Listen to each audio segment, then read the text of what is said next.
The movie starts in the past, on a dark night. Four men are carrying a dead body away from a house. Two young boys see this and are very curious. The next day, one of the boys tells his friend that he saw his dad acting in a movie the night before, describing the scene with the body. Now, the story moves to the present day with two main parts. One part is about Rajendran, a rich old businessman. The other part is about Vivek Gopinath, a police officer having a hard time with his job and personal life. Rajendran feels very guilty about something. He leaves his house with his driver. After drinking a lot, he tells his driver to leave because he wants to drive alone to a quiet forest near Malakkappara. There, he starts a live video on Facebook. In the video, he confesses a terrible secret from 1985. He says that when he was poor, he, along with Rekhachithram, now known as Vincent and Francis Thatithil, buried a woman's body under the ground where he is sitting. After saying this, Rajendran kills himself. At the same time, Police Inspector Vivek Gopinath is in big trouble. He was caught gambling online while working, so he was suspended and the media is criticizing him. His wife, Serena, who is a journalist, feels helpless as his reputation is ruined. As a punishment, Vivek is sent to a small police station in Malakkappara. When he gets there, he's given his first case, investigating Rajendran's apparent suicide. Vivek and his team start their investigation. They dig up the spot where Rajendran died. They find a female skeleton and an anklet, but they don't find any immediate clues to figure out who the woman was. The investigation gets stuck because there are no leads. Meanwhile, we meet Vincent, who is the same as Rekhachithram. He is now a very rich and powerful businessman and takes care of his sick wife, Alice. When he hears about the investigation, he talks to his lawyer, Advocate Jacob, and acts calm. When the police ask him to come for questioning, Vincent goes and cleverly avoids making himself look suspicious. Vivek doesn't want to give up on the case. He looks through old police records from 1985, checks reports of missing people, and talks to families. One old man thinks the anklet belongs to his missing daughter, but it turns out he was wrong. Feeling frustrated but still determined, Vivek starts looking at old cases about movie frauds. He finds a very important clue. He finds a case about Chandrapan, who used to manage movie productions. Chandrapan had complained about a junior artist named Rekha, who disappeared in 1985 during the filming of a movie called Kathodu Kathoram. Chandrapan identifies Rekha from an old video of a song from the movie. This allows Vivek to have a police sketch of her made. When Vincent hears about the sketch, he gets very nervous. To stop the investigation, Vincent has Chandrapan killed. He also uses his connections with politicians to get Vivek removed from the case. The crime branch, which is now controlled by Vincent, takes over the investigation. They destroy evidence and hide any clues that could connect Vincent to the crime. Even though Vivek is demoted to traffic duty, he doesn't give up. He is determined to find justice. He contacts Palliseri, who used to be a journalist for a newspaper and now makes YouTube videos. Palliseri used to write about movie shootings and locations. With Palliseri's help, Vivek looks through old photos and articles. His hard work pays off when he finds a clue that leads him to a nun named Steffi. Steffi was friends with Rekha during the filming days. She has the last pieces of the puzzle.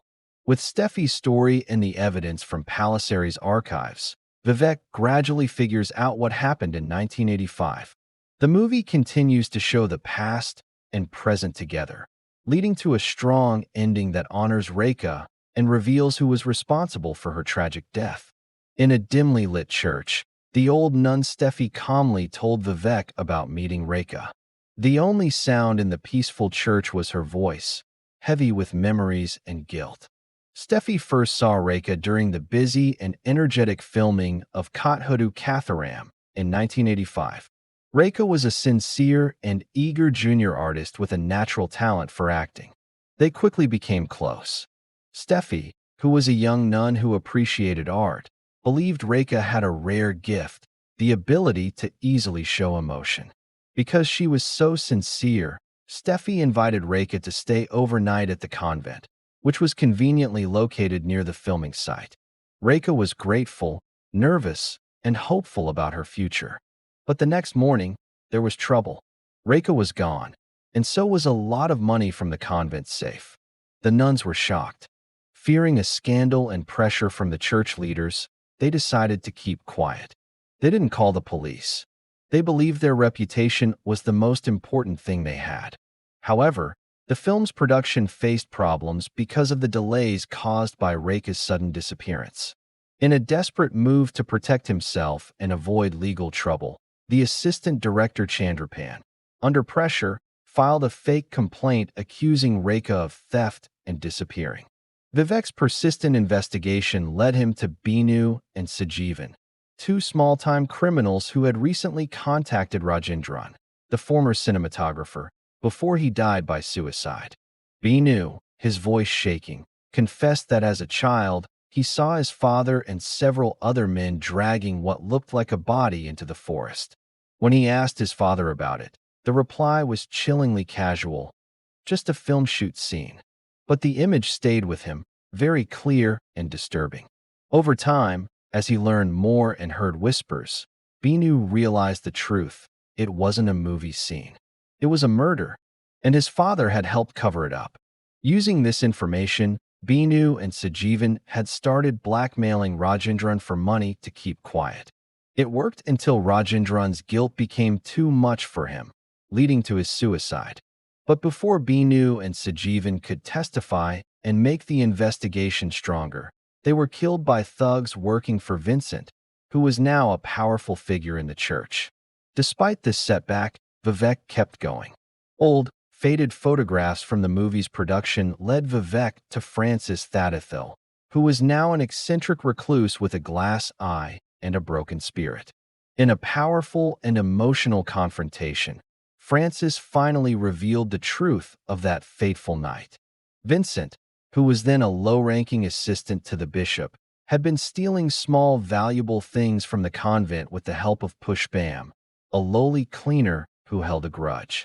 One night, Pushpam came up with a plan to rob the safe and needed someone to blame: Rekha, the outsider. Rekha caught them in the middle of the theft. In a panic and desperate to hide what they had done, Pushpam strangled her. Vincent froze. Francis and Rajendran arrived, drawn by the noise. With their careers and lives at risk, they made a deal. They would bury the body and keep quiet in exchange for a share of the stolen money. Rekha was buried deep in the forest under the moonlight, forgotten by the world, but never by those who committed the sin. Vivek finally confronted Vincent at a private hospital where his sick wife, Alice, was unconscious. Vincent, who once seemed untouchable, now looked weak and trapped. A nurse delivered a bouquet of flowers to Alice. Inside, a note read, "Get well soon, Pushpam." Vincent read it. He looked up. Vivek was there, watching. Their eyes met, a silent understanding of what had happened. The truth was no longer hidden. To force Vincent's hand, Vivek leaked the truth to Vincent's own son, a good and moral young man who didn't know about his parents' dark past. Crushed by the discovery, the son confronted both of them. The family fell apart. Haunted by guilt and unable to see Pushpam face legal disgrace, Vincent killed her in her sleep and called the police. He was arrested without fighting back. Soon after, Vivek was contacted by the veteran actor Jagadish, who remembered Rekha fondly. She used to send him letters, sometimes poems, always filled with dreams. But there was one letter Jagadish never forgot, a heartfelt request for Mammootty's autograph. Moved, Jagadish handed Vivek an envelope. Inside was the long-lost autograph, untouched and perfect. Vivek traveled to Kanyakumari, where he found Rekha's older sister, Asha. She confirmed that the anklet found near the buried body belonged to Rekha. Tears fell as she remembered Rekha's dreams, to meet Mammootty, to act, to be seen. A quiet ceremony was held. Rekha was laid to rest, her memory honored by Vivek, Steffi, and Asha. The wind whispered through the trees, as if bringing a sense of peace. In a final gesture, Vivek handed the autograph to Asha. She held it tightly, as if holding her sister once more. Back in 1985 Kanyakumari, sunlight danced on a beach as a younger Rekha, full of life and hope, walked barefoot towards a worn-out notice board. A casting call poster fluttered in the breeze. Casting for a Mammootty film, directed by K.G. George. Female lead required. Auditions this Saturday.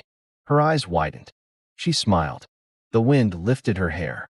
Her dream, captured in a single moment. A life that was cut short. A story that was finally told.